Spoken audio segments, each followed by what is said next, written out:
I am going to install the AUTELO fan. This was sent to me by the team at AUTELO for me to review. They didn't tell me what I had to say, and they didn't tell me what I couldn't say. I'm able to tell you what I actually think. All right, the first step is to mount the hanger bracket. Don't ever buy a ceiling fan that doesn't come with a hanging bracket, because this will make installing it much, much easier.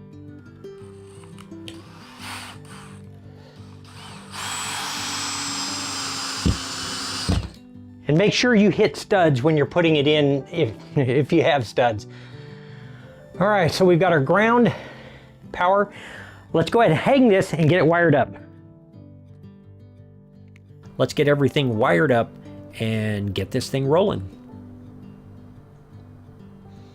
Again, like this one, there is a hook to hang it from, and that makes all the difference in the world, because I can take my hands away and focus on the wiring at hand. The instruction manual was really clear on this part, showing you exactly which wires go where. That's the controller for the remote, but pretty much there's just a few wires to connect in the ground and you should be good to go. All right, let's get this wired up. So once we've got the wiring done, we are going to slip this over the screws that keep it in place until we can put the other parts in. Got both of those in. Now there's 2 screws on the either side of that will attach. And all of these instructions are in the manual that comes with it. It's just a Phillips head screwdriver, about as simple as it can get. I would say the hardest thing for me on this installation was trying to get enough light in the room when I had the ceiling fan and the light off.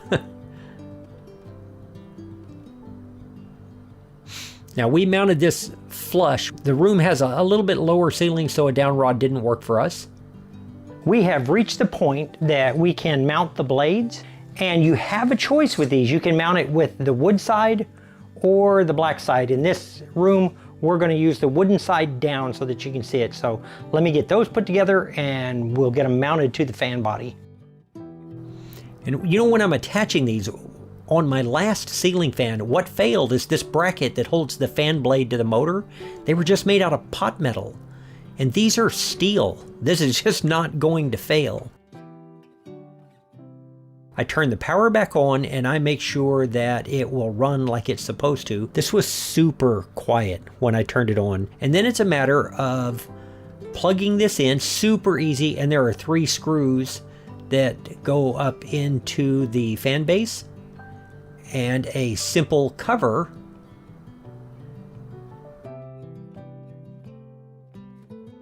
And now we're able to test the light.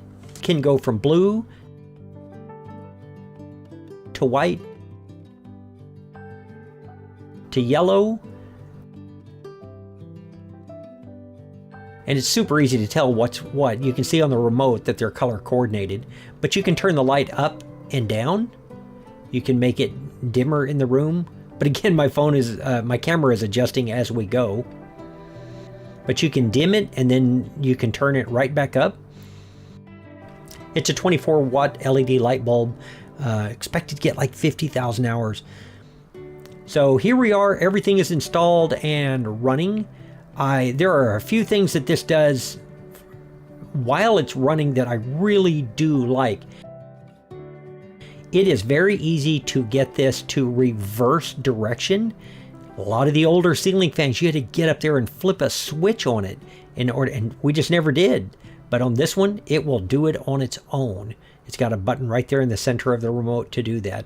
Really happy with it. I think this fan is absolutely worth considering.